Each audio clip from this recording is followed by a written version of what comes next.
Hello friends, welcome back to our YouTube channel CSEIT class. मैं हूं आपका दोस्त सुनील कुमार और स्वागत करता हूं अपने इस चैनल पे। आज हम इस स्पेशल क्यूज में सीखने वाले हैं कंप्यूटर फंडामेंटल के कुछ बेसिक सी बातें। ये जो हमारा क्यूज संख्या है ये 33 नंबर है और हम इसमें कंप्यूटर से रिलेटेड बहुत सारे बेसिक सा इंफॉर्मेशन के बारे में हम बात करेंगे, ठीक है। तो बिना किसी देरी के चलिए शुरू करते हैं आज की इस क्यूज को। बट उससे पहले अगर आप हमारे इस चैनल पे पहली बार है तो प्लीज हमारे इस चैनल को सब्सक्राइब करें एंड बेल आइकन प्रेस करके हमारे साथ जुड़ जाए ताकि जब भी कोई नई वीडियो अपलोड हो नोटिफिकेशन सबसे पहले आपको मिले। ओके, तो चलिए शुरू करते हैं आज की इस क्यूज को।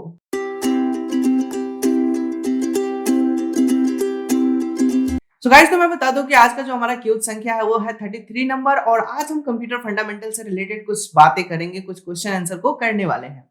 जो मेरे नए व्यूअर्स हैं उनको मैं बताना चाहूंगा कि इस क्यूज का जो बेसिक सा रूल है वो ये है कि क्वेश्चन देने के बाद आपको 4 ऑप्शन मिलेंगे और उसके बाद 5 सेकंड का समय मिलेगा।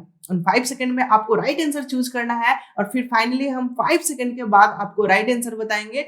अगर आपका आंसर और मेरा आंसर मैच कर जाता है तो अपने आप को 1 नंबर काउंट करना है, अदरवाइज 0 नंबर। ओके, और फिर 10 क्वेश्चन के बाद इस क्यूज के एंड में आपको अपने नंबर को काउंट करना है कि आपने कितना नंबर पाया है और आप हमें कमेंट सेक्शन में कमेंट करके बताएंगे। ओके, तो चलिए शुरू करते हैं आज की इस क्यूज को। और क्यूज का जो पहला क्वेश्चन है वो आपके स्क्रीन पे आ रहा है बहुत ही लाजवाब तरीके से। यहाँ पे पहला क्वेश्चन लिख रहा है the main circuit board in a computer is called a. एक मेन बोर्ड होता है कंप्यूटर में, उस मेन बोर्ड को क्या कहते हैं ये आपको बताना है। ऑप्शन नंबर ए है रैम, ऑप्शन नंबर बी है CPU, option number C motherboard and option number D है ऑल ऑफ द एबव। अब इनमें आपको राइट आंसर चूज करना है और आपका समय स्टार्ट होता है अब।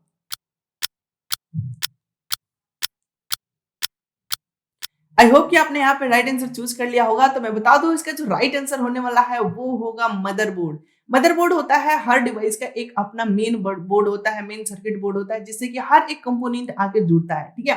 उसी तरह से हमारे कंप्यूटर, सीपीयू, लैपटॉप जो भी मशीन है उसका, इवन मोबाइल में भी एक बोर्ड होता है जिसको मदरबोर्ड के नाम से जाना जाता है, जो मेन बोर्ड होता है, ठीक है।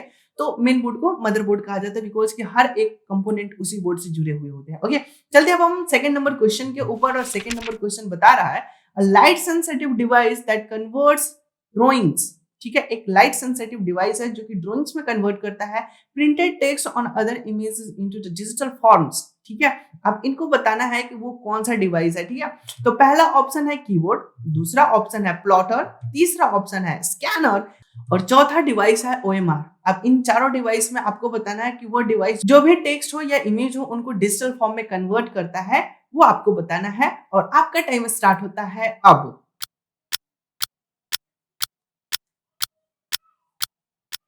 मुझे उम्मीद है कि आपने यहाँ पे राइट आंसर चूज कर लिया होगा। तो मैं बता दूं इसका जो सही आंसर होगा वो होगा स्कैनर, बिकॉज की कीबोर्ड टेक्स्ट लिखने का काम करता है, प्लॉटर एक प्रिंटर है जो कि प्रिंट आउट करेगा और स्कैनर जो होता है वो क्या करता है, टेक्स्ट हो या इमेज हो कोई भी फॉर्मेट है उसको वो स्कैन करके डिजिटल फॉर्म में कन्वर्ट करने का काम करता है, स्कैन करके कंप्यूटर में लोड करने का काम करता है। यह एक इनपुट डिवाइस भी होता है, ठीक है। और ओएमआर एक इनपुट डिवाइस है, यह क्या करता है कि ऑप्टिकल मार्क रीडर को इनपुट करना और उसको प्रोसेसिंग करने में यूज होता है, ठीक है। तो हमने सेकंड नंबर क्वेश्चन को भी समझ लिया। अब हम थर्ड नंबर क्वेश्चन को देखें तो थर्ड नंबर क्वेश्चन यहाँ पे लिख रहा है which characteristics of computer distinguish it from electronic calculator, ठीक है। यहाँ पे कैलकुलेटर के बारे में बात कर रहा है और मैं बता दूं इसका जो पहला ऑप्शन है एक्यूरेसी, दूसरा ऑप्शन है वर्सेटिलिटी एंड तीसरा ऑप्शन है स्टोरेज एंड चौथा ऑप्शन है ऑटोमेटिक, ठीक है। कंप्यूटर के उस फीचर्स के बारे में, उस कैरेक्टरिस्टिक्स के बारे में बताना है, ठीक है, कि कैलकुलेटर जो है इलेक्ट्रॉनिक फॉर्म में है और वो क्या कर सकता है, ठीक है। तो आपका समय स्टार्ट होता है अब।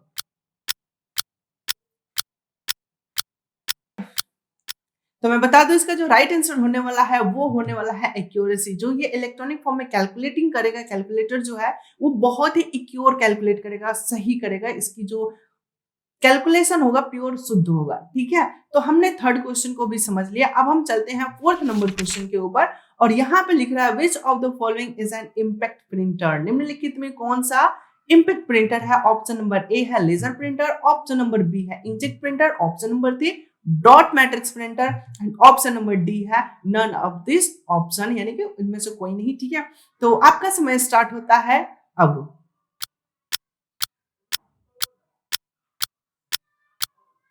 सो गाइस, तो मुझे उम्मीद है कि आपने यहाँ पे राइट आंसर चूज कर लिया होगा। तो इसका जो राइट आंसर होगा वो होगा डॉट मैट्रिक्स प्रिंटर। ओके, तो अब चलते हैं, हम फिफ्थ नंबर क्वेश्चन को देखते हैं। तो फिफ्थ नंबर क्वेश्चन यहाँ पे लिख रहा है, which of the following memory is non volatile. निम्नलिखित में कौन सा ऐसा मेमोरी है जो कि वोलाटाइल नेचर का नहीं है, यानी कि नॉन वोलाटाइल नेचर है, जिसका डेटा ऑटोमेटिक ना इरेज हो। ओके, तो यहाँ पे पहला ऑप्शन दिया हुआ है एस रैम, स्टैटिक रैम।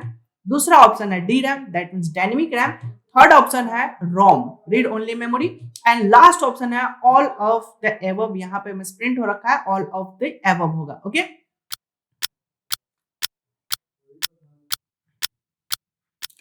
सो गाइस, तो मुझे उम्मीद है कि आपने यहाँ पे राइट आंसर चूज कर लिया होगा। तो मैं बता दूं, इसका जो राइट आंसर होगा वो होगा रोम, रीड ओनली मेमोरी। इसके डेटा ऑटोमेटिक इरेज नहीं होते, बाकी जो रैम्स होते हैं वो वोलेटाइल नेचर के होते हैं, उनके डेटा ऑटोमेटिक इरेज हो जाते हैं। ओके, चलते अब हम 6 नंबर क्वेश्चन को देखते हैं। 6 नंबर क्वेश्चन यहाँ पे बता रहा है, fifth generation of computer was based on which technology. यानी कि फिफ्थ जनरेशन का जो कंप्यूटर होता है वो कौन से टेक्नोलॉजी पे बेस्ड होता है, ये अब आपको बताना है। ओके, तो देखते हैं, पहला जो ऑप्शन है वो है आर्टिफिशियल इंटेलिजेंसी। सेकंड नंबर जो है वो है प्रोग्रामिंग इंटेलिजेंसी। थर्ड नंबर जो ऑप्शन है वो है सिस्टम नॉलेज।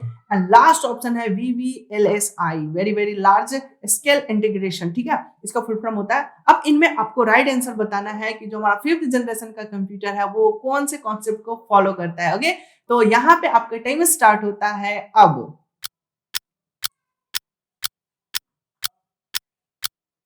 आई गेस कि आपने यहाँ पे राइट आंसर चूज कर लिया होगा। तो मैं बता दूं, ये जो टेक्नोलॉजी बेस्ड है वो है एआई। एआई का मतलब होता है आर्टिफिशियल इंटेलिजेंसी। एआई बहुत सारे काम को फटाफट और बहुत ही एक्योर कर रहा है, और ये बहुत ही तेजी से आगे बढ़ रहा है, बिकॉज कि यहाँ पे ह्यूमन एफर्ट्स कम पड़ रहे हैं। ठीक है, और ये दुनिया में बहुत तेजी से फैलने वाला है और फैल रहा है। ओके, तो चलिए अब हम 7 नंबर क्वेश्चन को देखिए। तो 7 नंबर क्वेश्चन यहाँ पे बता रहा है, एनी डेटा और instruction entered into a memory. कोई भी डेटा हो या इंस्ट्रक्शन हो, अगर मेमोरी में आता है of a computer is considered as, तो उसको क्या कंसीडर किया जाएगा, ये आपको बताना है। तो पहला ऑप्शन है स्टोरेज, दूसरा ऑप्शन है आउटपुट, तीसरा ऑप्शन है इनपुट, लास्ट ऑप्शन है इंफॉर्मेशन। तो एक बार और मैं क्वेश्चन को क्लियर कर देना चाहूंगा कि कोई भी डेटा या इंफॉर्मेशन कंप्यूटर मेमोरी में आता है तो उसको क्या समझा जाएगा।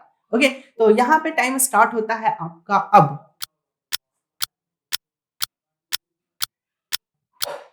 सो गाइस, तो मुझे उम्मीद है कि आपने यहाँ पे राइट आंसर चूज कर लिया होगा। तो मैं बता दूं, इसका जो राइट आंसर होने वाला है वो होगा इनपुट डिवाइस, बिकॉज कि कोई भी डेटा बाहर से हमारे कंप्यूटर मेमोरी में आता है तो उसको एज अ इनपुट समझा जाता है। ओके, अब हम चलते हैं 8 नंबर क्वेश्चन को देखते हैं। 8 नंबर क्वेश्चन यहाँ पे लिख रहा है, which one is the invalid size of cache memory. Cash memory का जो इनवैलिड साइज है वो आपको बताना है। ठीक है, तो यहाँ पे जो पहला ऑप्शन है वो है 2048 किलोबाइट्स टू -2048 किलोबाइट्स। ठीक है, नेक्स्ट जो है 3072, फिर है -3072, एंड सी नंबर है 92162 किलोबाइट्स, फिर -9262, यानी कि पॉजिटिव नेगेटिव दोनों तरह से बता रहा है। ठीक है, और यहाँ पे लास्ट है 512 किलोबाइट एंड 512, यानी कि 512 किलोबाइट। तो आपको इनमें बताना है कि कौन सा इनवैलिड साइज है कैश मेमोरी के लिए। ओके, तो आपका समय स्टार्ट होता है अब।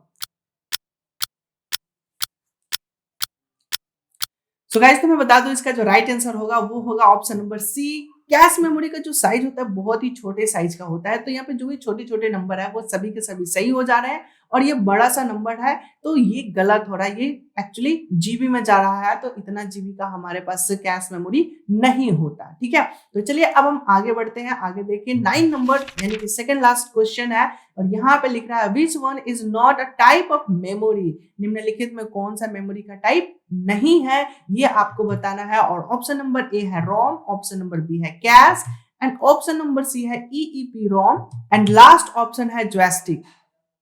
अब इनमें आपको राइट आंसर चूज करना है कि कौन सा ऑप्शन सही होगा जो कि मेमोरी का टाइप नहीं है। ओके, तो आपका समय स्टार्ट होता है अब।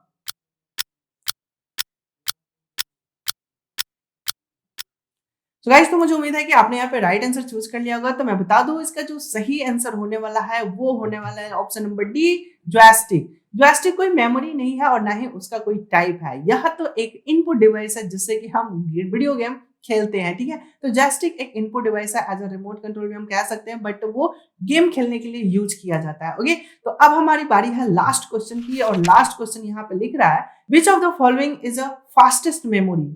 निम्नलिखित में कौन सा सबसे फास्ट मेमोरी है, ये आपको बताना है। तो मैं बता दूं, यहाँ पे जो पहला ऑप्शन है वो है सेकेंडरी मेमोरी, दूसरा ऑप्शन है एक्सिलरी मेमोरी, एंड तीसरा ऑप्शन है cache memory, and last option है वर्चुअल मेमोरी। अब इनमें आपको राइट आंसर चूज करना है कि कौन सा सबसे फास्टेस्ट मेमोरी है, और आपका समय स्टार्ट होता है अब।